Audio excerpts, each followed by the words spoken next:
What I was saying was, hi friends, welcome back to Live at the Roxy. Is it one of those days, weeks, lives, years? Could be. Who's to say? But we don't have to do that today. We can pretend like we're partying like it's 1999 right now because that is the year. That's the year that we're talking about right now. For those of you guys who haven't been here for the stream so far, I'm doing something called 33 to 33, which means I'm streaming 33 streams in a row for 33 days until I turn 33 years old.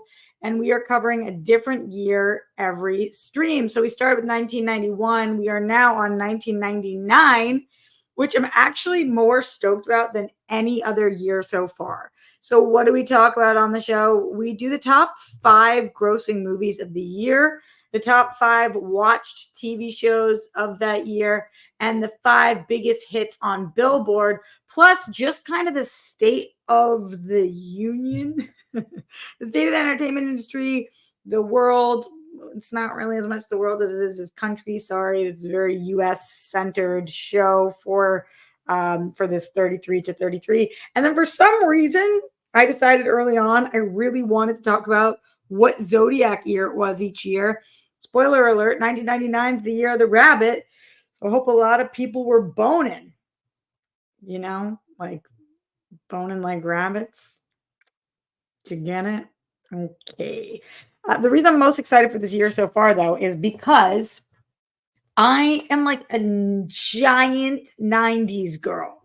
I've got my flannel on right now, although what an absolute bullshit cheat of me.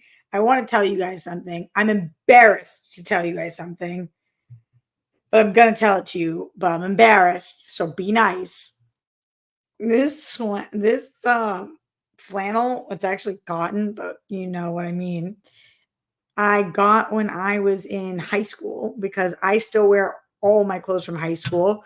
Sometimes there are stereotypes that are not true, and then there are stereotypes that are true. One of the stereotypes about me that is true is that as a Jew, I really don't like to spend money on things that I don't need to spend money on. And maybe it's just me as a person, but I got this in high school. So if you clocked this right here, this is Hollister. Y'all remember the spin-off of Abercrombie? Hollister? That's how long I have been wearing this shirt / every single thing in my closet. So even though this isn't from the 90s, it is from the earlier 2000s, and it's the closest thing that I have on right now to being from 1999. Plus, if enough Streamlabs and Super Chats come through, then I will talk a little bit about my own life in the year of 1999. I have a little bit of show and tell for you guys when we get there. So send in those Streamlabs. For those of you guys who do not know, if you're new to the show or you're new to YouTube creators in general, Streamlabs are always more preferred because Super Chat, the man, takes about 50%. Who's the man? YouTube. Those mofos. I can't talk about them too loud because I'm on their platform, but goddamn, do they take half the money. Streamlabs does not do that. So if you want more of the money to go to the creator, then make sure you go to streamlabs.com/Roxy Stryer. Show up to show out. What I'm loving about these shows is that even though I'm taping this super late tonight, not that late on the West Coast, but late for the East Coast, because I've been running around like a sociopath today, like a chicken with my head cut off.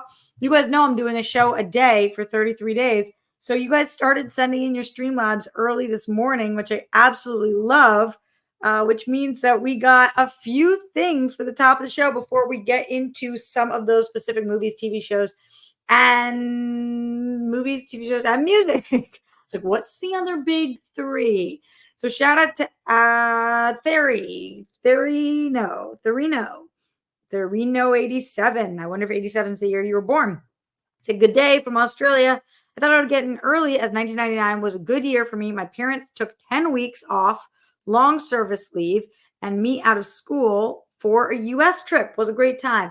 Listen, my Aussie friends do travel so much better than my US friends. There's something about my Aussie friends that is just like, I don't know, they go on 2-year holidays. Nobody does that shit here. So that is so cool of your parents. 10 weeks. Imagine as a kid going for 2.5 months somewhere. Sick. And something you clearly remember. It's from 1999 and you're still thinking about it. So that's how impactful it was. Also in the Streamlabs, Eric Day said, "Hi, Rocks. I'm loving these early B-Day videos. I was born in 84 and as a kid of the 90s, it's taking me on a trip down memory lane and it's a blast. So thank you for that. Keep up the great work. Keep cranking out the coolness. And I hope you had a great day." I hope you had a great day too. I had a hectic day, but it wasn't a bad day. And these days, if it's not a bad day, it's a great day. So I will take it. I'm glad you're loving these. I've told you guys before, we have to be careful with nostalgia because they say that nostalgia is one of the number one causes of depression or symptoms of depression. I think it kind of goes hand in hand. A lot of times when we say things like, "Oh, I just wish I could go back to the past. I wish I could go back to the 90s," then that leads to depression because you can't go back. You can only go forward. But on these shows, we're just kind of giving credit where credit is due. We're not saying, "Oh, I wish I could be in 1999." We're just saying, here are the bomb things that happened in 1999. And we're talking about them and we still get those today. Those movies, those TV shows, that music, it's still around today. At least most of it. We have covered some shows where I can't find them anywhere on streaming at all. Like some Veronica's Closet. Where the F does that one go? Jesse, where did that one go? What was the other one that I had no idea what the hell it was? You guys remind me, but some of these I can't find. But for the most part, we can watch anything from them then and listen to anything.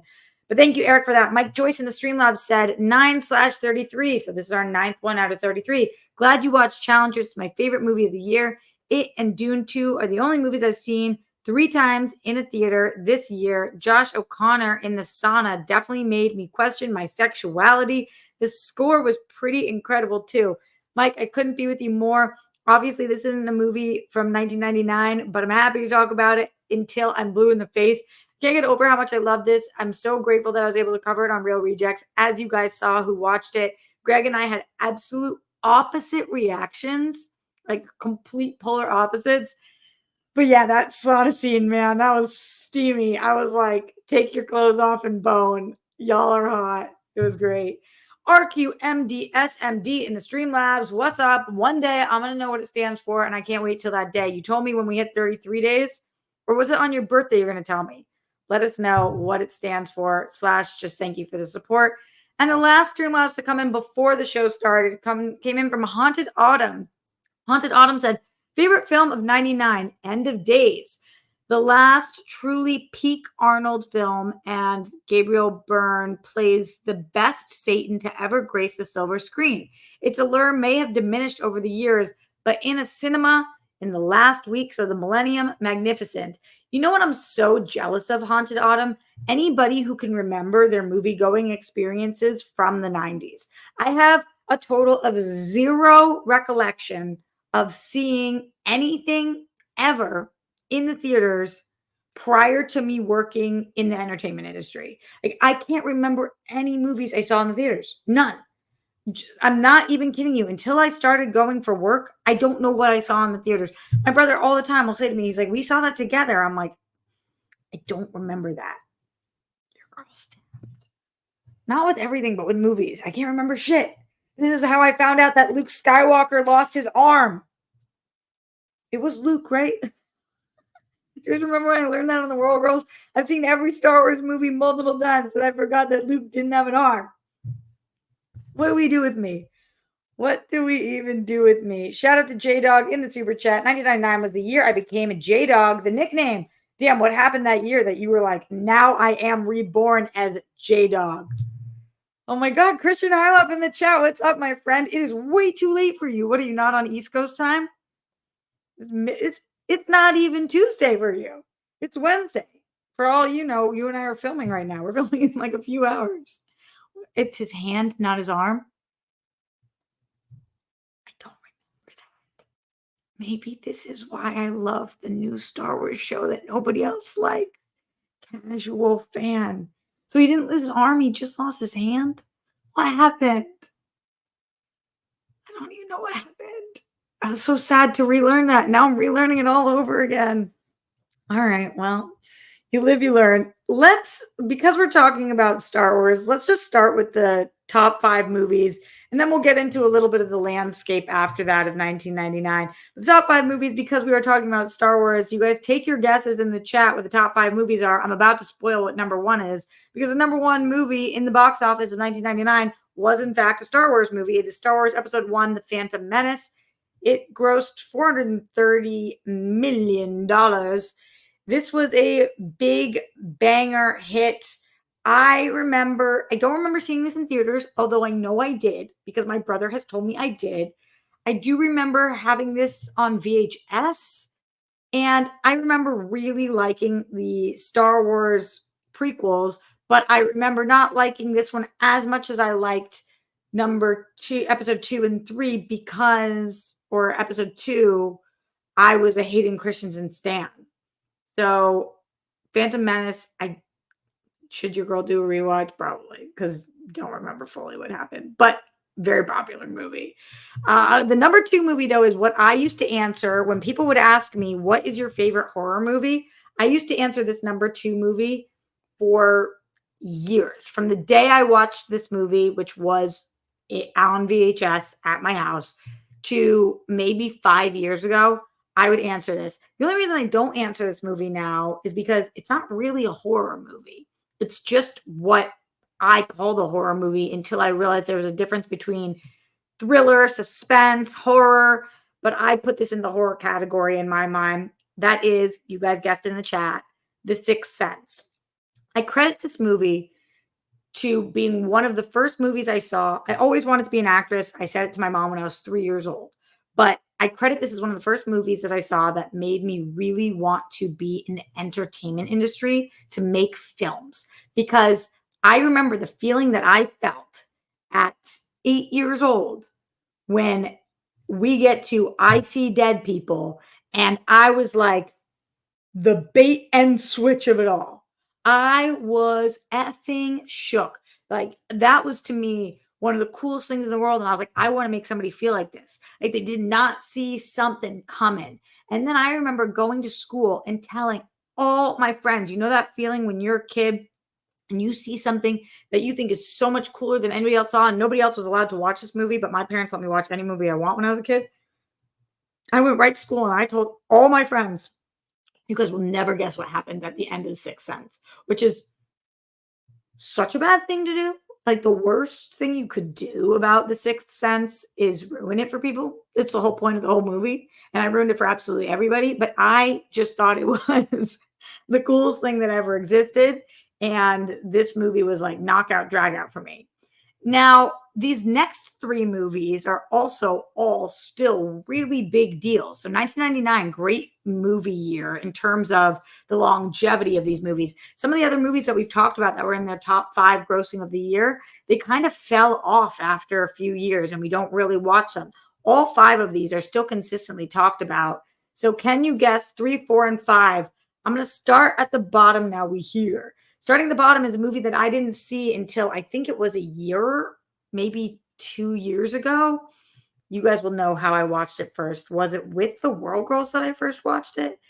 This movie is referenced maybe more than any other movie ever. Red pill, blue pill, whatever this backwards motion is. I had never seen it. I was out of the conversation all the time. It is The Matrix. That is the number 5 movie of 1999. The number 4 movie of 1999 is an animated movie. It makes perfect sense, following in the first one's top 5, which also made it into the top 5. I bet 1, 2, 3, and 4 all made it into the top 5 of their respective years.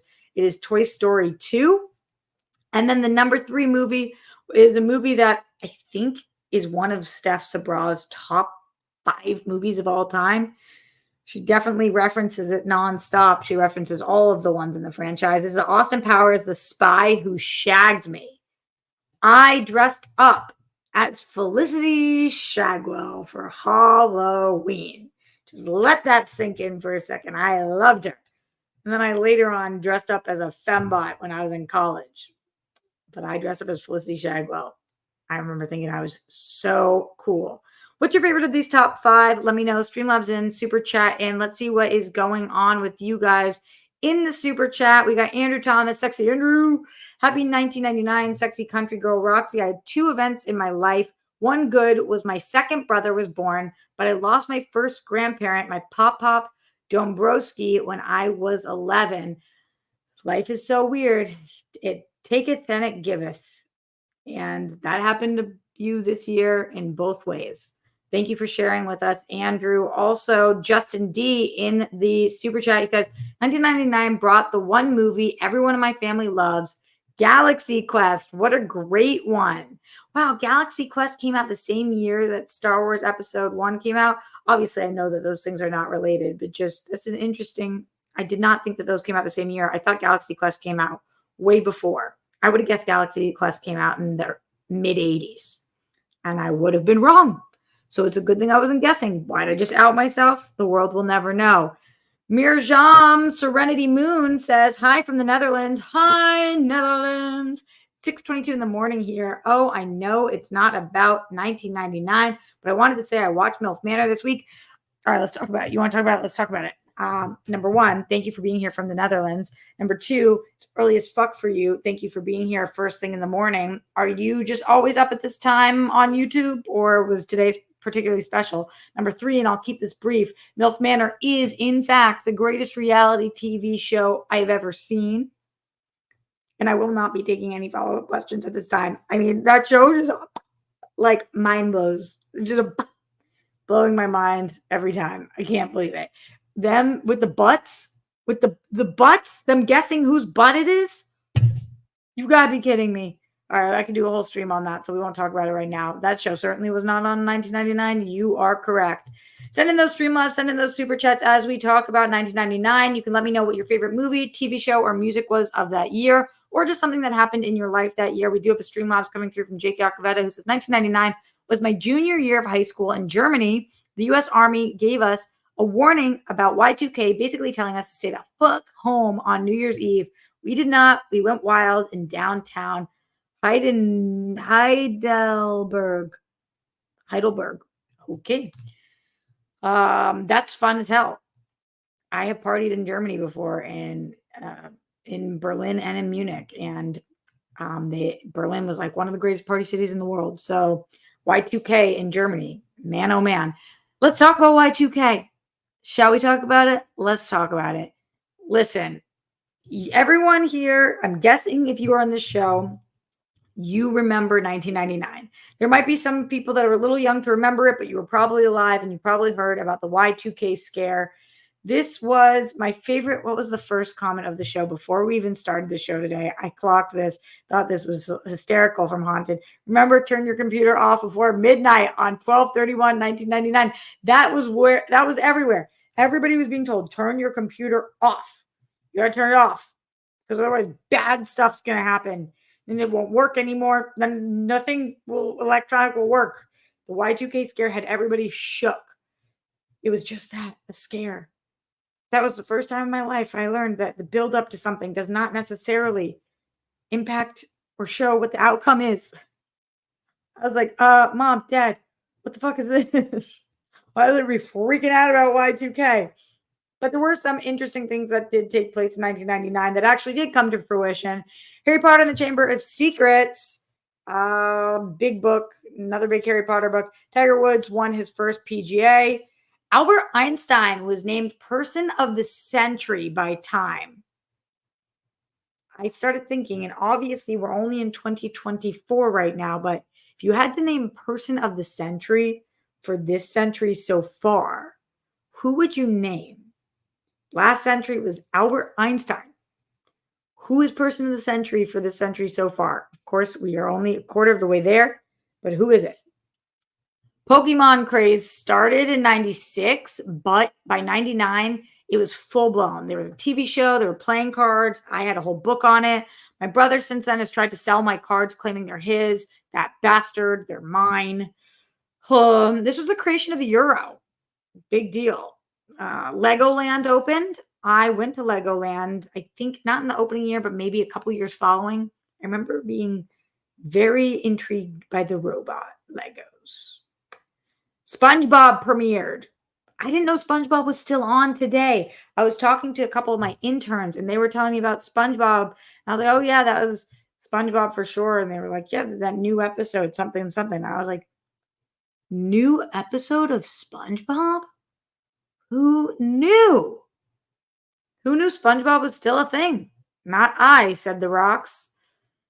Also, it was the year of the rabbit, like I told you guys. For those of you who are wondering, what is the year of the rabbit? Well, people born in the year of the rabbit are believed to be quiet, kind, polite, restrained, and thoughtful. They also tend to hesitate and wait, proceeding with caution or reservation.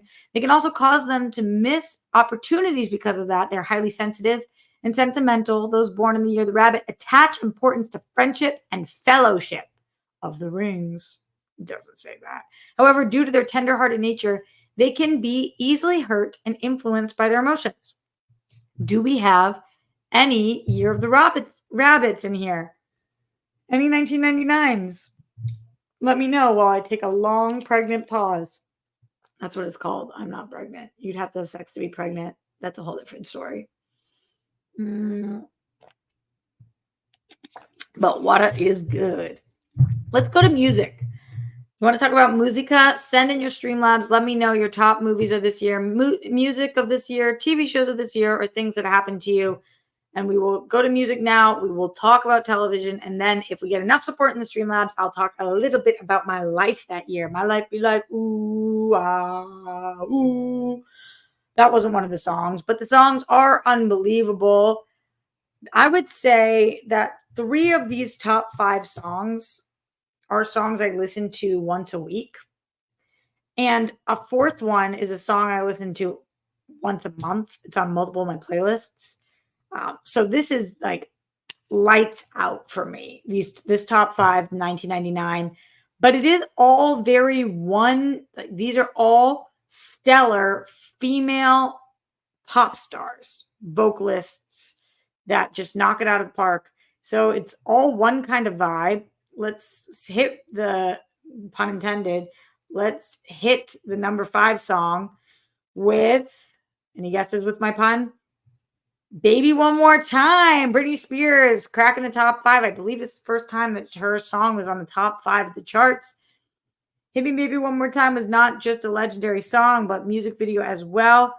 To this day, this is one of the most famous songs of my generation. And I have a feeling if I played this for Grammy, she would even know what it is. And she's 96. Number 4 was Heartbreak Hotel, Whitney Houston, featuring Faith Evans and Kelly Price.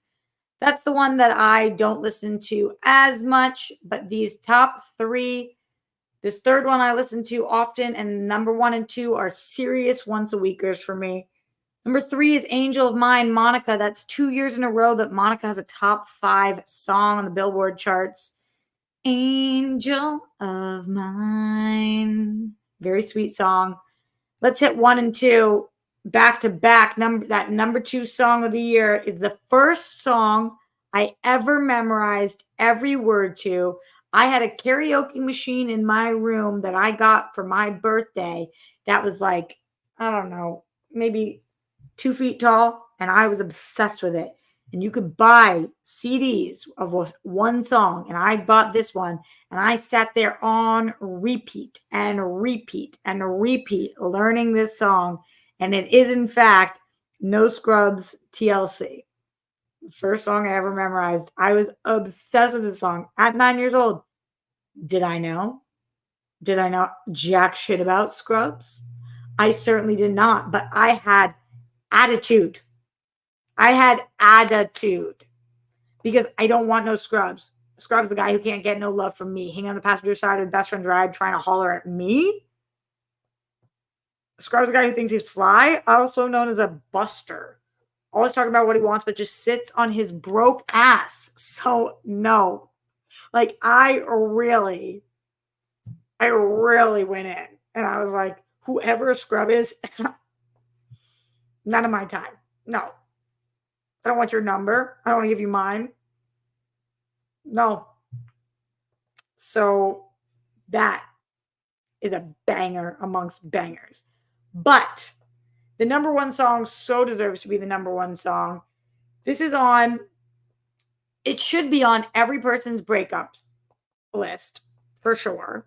It should be on every person's dance party list. It's very rare to have a song that should be on both of those playlists. And yet, this song does it. I'm waiting for you guys to guess it. I'm waiting. What was the number one song of 1999? Can anybody guess it? Let us see. I want to give you guys a hint. The song actually came out in 1998, but it did not top the Billboard charts until 1999. It's starting to come in. You guys are getting the hang of it. Yes, of course, it is Cher, Believe. Do you believe in life after love? The way that I have screamed this song top of my lungs, I can feel something inside me say, I really don't think strong enough. This song has some of the greatest lyrics, and just Cher is such an icon, but this plays for everybody. This plays for the younger generation. This plays for the older generation. This plays for my generation, the middle generation. It's just a timeless banger. Banger. And I know that because I play this in my car all the time. And somebody gets in my car, like a friend of mine. I've had Grammy in my car, sing every word to this. Steph in my car, sing every word to this. My brother, my sister, everyone, every word, nothing. It's a top 10 song of all time, Cher, Believe. Top 10 song of all time. Absolutely. No doubt about it. And that's me saying it deserves it over No Scrubs, which y'all know I fucking loved. But Believe, mwah, chef's kiss, Cher's kiss. Truly is that good. Streamlabs in, Super Chat in. Those were the top 5 songs. So it goes Believe, No Scrubs, Angel of Mine, Heartbreak Hotel, not the Elvis version, Baby One More Time. And to recap those movies, it was Star Wars Episode 1, Phantom Menace, Sixth Sense, Austin Powers, Spy Who Shagged Me, Toy Story 2, The Matrix. We are going to talk about the TV shows. I saved it for last because to me, this is the most batshit crazy of them all. And then if we get enough support in the Streamlabs coming through, then I will make sure that I tell y'all exactly one of my memories of this year that I have show and tell for. It's an interesting one. So send in that support. Thank you kindly. All right. Shall we talk about it? Let's talk about it. The TV shows of 1999. I teased this last episode for 98. 1999, the top 3 shows on the Nielsen rating, the top 3 watched shows, are all 3 the same show. How is that possible? Because this show was on Tuesdays, Thursdays, and Sundays, and it made the top 3 1, 2, 3, Tuesday, Thursday, Sunday. 18.6, 17.5, 17.1. This beat out the number 4 and 5 show that had been top of the chart for years. And the show is Who Wants to Be a Millionaire? Who Wants to Be a Millionaire? Tuesday, Thursday, Sunday. These are the top 3 watched shows. It's mind-blowing how massive Who Wants to Be a Millionaire was. I don't know about you guys, but I religiously watched this show.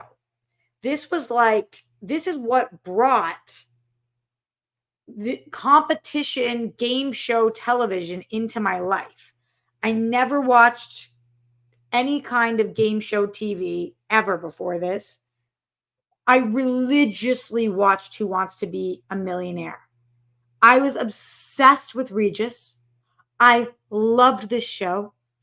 You could put it on. Like, I didn't know one of the questions ever asked. Even at the lowest rung, I knew nothing.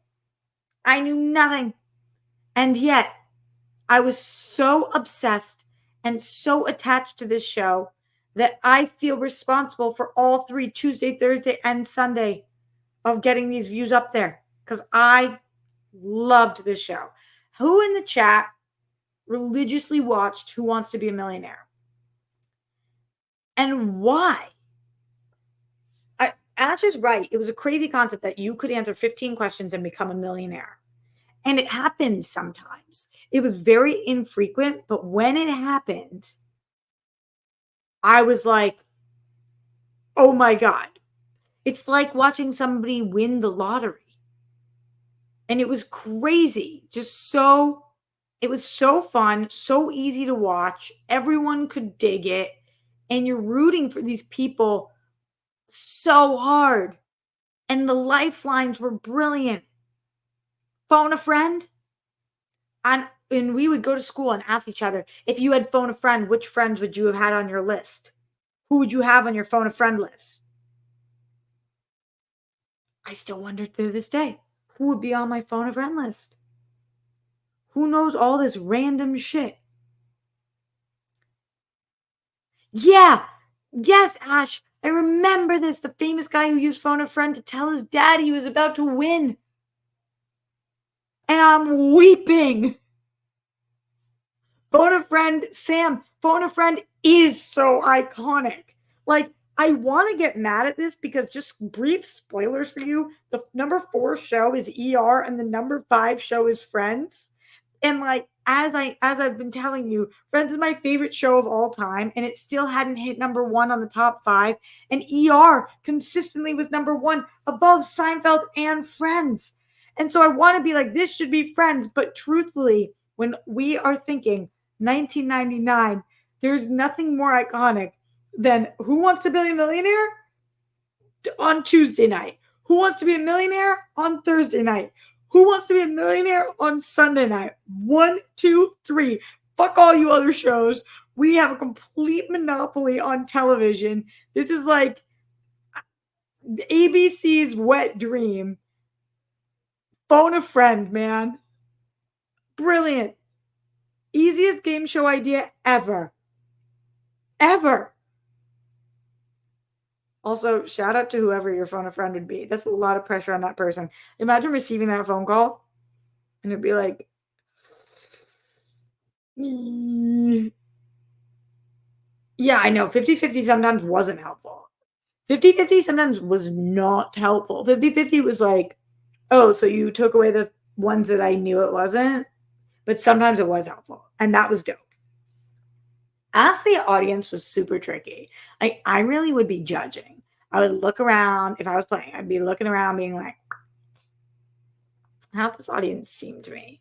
Because what are the chances that the audience knows more than you if this is your jam? And all the time I would get it wrong and I'm the audience. Wow, what a legendary. I mean, I can't say enough about how much Who Wants to Be a Millionaire in 1999 deserves the 3 spots with just 15 questions to get $1 million and 3 lifelines. And that's the entire premise. And it had us by the throat. Like, this was the it girl, it boy show. Everything.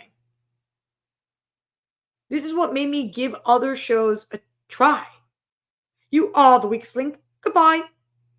Not as good, but I tried it. Deal or no deal. Like, this was like, okay, I'm going to keep trying things because I love Who Wants to Be a Millionaire. Really great year for content, guys. 1999 really brought the heat. Thank you so much to the people in the Streamlabs who have supported the show so far. We will be getting out of here relatively soon, so send in that support. You guys know this is a fan-funded show. I'm only able to be here as long as you guys allow me to be here. So if you want me to continue the series 33 to 33, send in that love in the Streamlabs, in the Super Chat. Shout out to our Super Chatters, J-Dog, Andrew Thomas, Justin D., and Mirjam, Serenity, Moon, and Haunted Autumn. And then a shout out to our Streamlabsers, also Haunted Autumn, Jake Yakavetta, RQ, MD, SMD, Mike Joyce, and Eric Day, and Theory, No 87. If you guys are watching this after the fact, feel free to Streamlabs in whenever you're watching it, and I will make sure to read it on the next live show because I'm trying to do this a day. So far, so good. As long as we get the support, I will continue and keep it up. And as you guys know, that's the way the cookie crumbles. Why is that my catchphrase of this show inadvertently? Who knows? A new guy, Ash, in the Streamlabs said 1999 was when I got my first video game console. So I blame my parents for my addiction to them. What did you get in 1999, Ash? And thank you for that support. Really appreciate it. Continuing with your trend. Thank you. Thank you.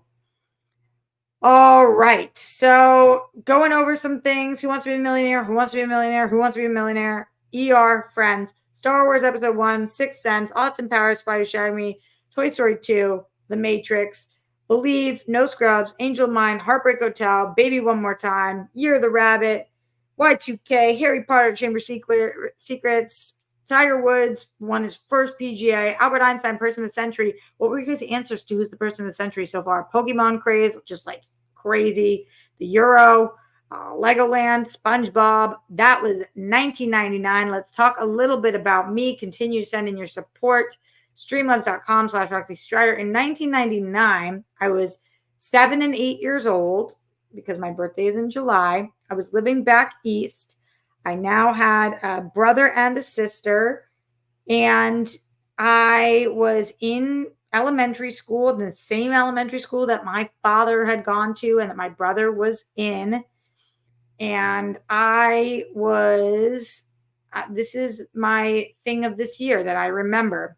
I was going through my photos because I like to pull things up for you guys for show and tell.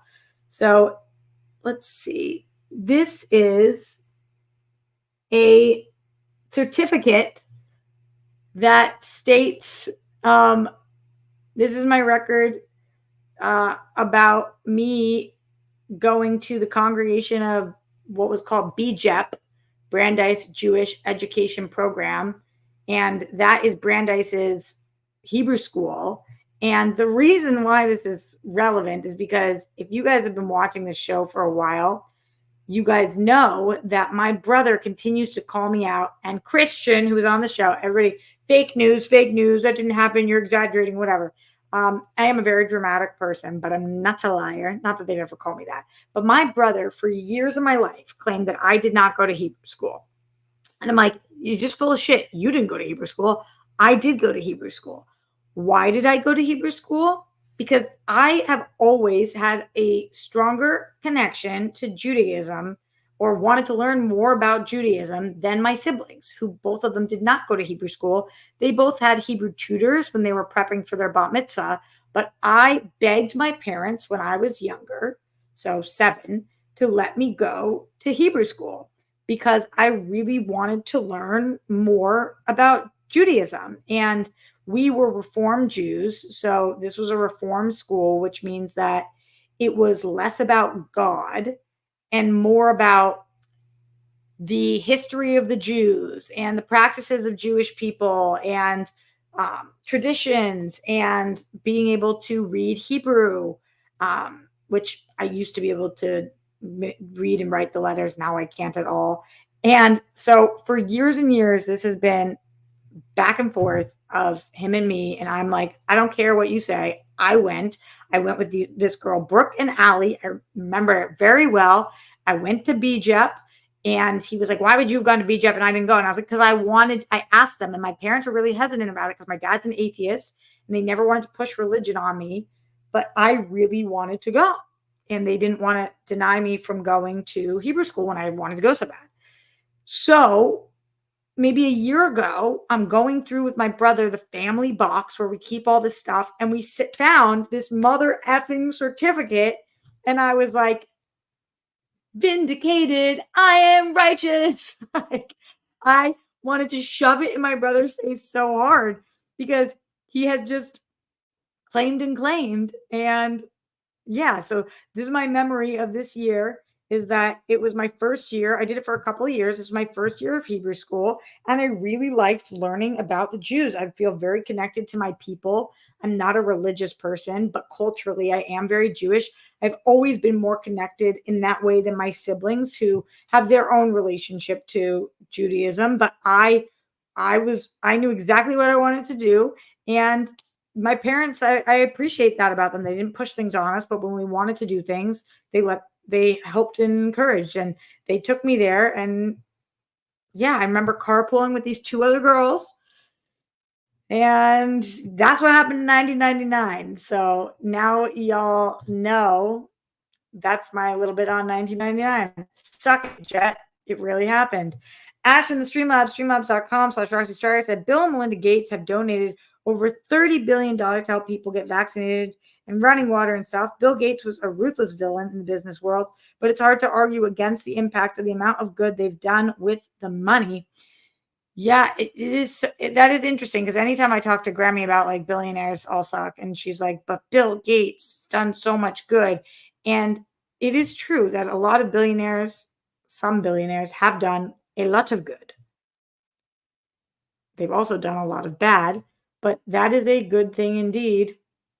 Unlike what did I just see about RFK going somewhere and convincing them not to get vaccinated, and then like 90 kids died. But I'm not telling the story perfectly. Let me actually find the article so that just to clarify, so that I don't end up spreading rumors, because I saw this and I was just like, what the actual fuck is happening? Okay, let's see. It's okay. Vaccine specialist Dr. Paul Ofit says RFK Jr. is directly responsible for the deaths of 83 people in Samoa, most of whom were young children, due to his role in depressing vaccination rates on the island. So he flew to Samoa, which population of 200,000, and convinced them measles vaccines were killing children. And as a result, they had a massive measles outbreak and 83 children died. Or 83 people, mostly children. I gotta look more into that story, but like, what? Why? Why'd you do that? Why'd you do that? That's 1990, not 1999, though. Anyway. All right. That is what happened here. Let's see. Oh, I did see this. Thank you so much for the reminder. Haunted Autumn. Red Hot Chili Peppers Californication is probably my favorite album in 1999. You guys know Chili Peppers are my number one favorite band of all time. Unbelievable album. Thank you so much for shouting this out. It is crazy to me that on the Billboard top chart so far, as we've been doing these, rock and roll does not exist. And that's wild. Like, how? Where is our rock and roll? And how Californication, I mean, that was massive. So thank you for the good shout and good look on that one. I just texted my brother earlier before the show started to see if he had any thoughts on what happened in 1999 with him and me, because I've told him I've been doing this. I'm like, I like to share some things that went down in our life, and sometimes he remembers a little better than me because he's 2 years older, and sometimes he doesn't remember at all because he makes up that I'm wrong about things. And anyway, I texted him 1999 question mark, and he just wrote Y2K. Helpful. Eye roll. Like, not helpful, Jet. I haven't told you guys this yet, but my brother is coming out to visit me. So I'm going to have him on for a bunch of these. I think he's going to come 5 days. I'm going to have him do some with me. So anyway, I can start gathering questions for that. Streamlabs him in. Prashanti is a beast. So true. An absolute beast. Happy that he came back. All right, my dears. Thank you again. One more shout out to Ash, Jake, Haunted Autumn, RQMD, SMD, Mike, Eric, Terry, probably. Y'all know my pronunciation is not always the best, but I do try. Justin, Mirjam, Jay, Andrew, and everybody else in the Streamlabs and Super Chat, plus everybody who just came to watch this live, including my guy, Christian Harloff. Although I think he went to sleep. Tipping for you. It is crazy, Sam, that it's been 25 years since 1999. That is crazy. Crazy. All right, my friends. Stay safe, stay sane. Put down the toilets and lid. We don't want those flumes. Don't trend with the Holocaust. Justice for all of the people who've lost their lives due to excessive force. My body, my choice, wherever you're on the rainbow, we love you. Happy Pride Month. We stand with the women of Iran, some of the bravest women we've ever seen. Golden sparkles for the Zen one himself. Glenn Caesar, we're thinking about you always. I will see you guys for Y2K. Welcome to the 2000s. See you tomorrow. What time, you ask? Who's to say? Maybe in the morning. And if not in the morning, then maybe in the afternoon. We'll definitely get it in. Okay. Okay, later.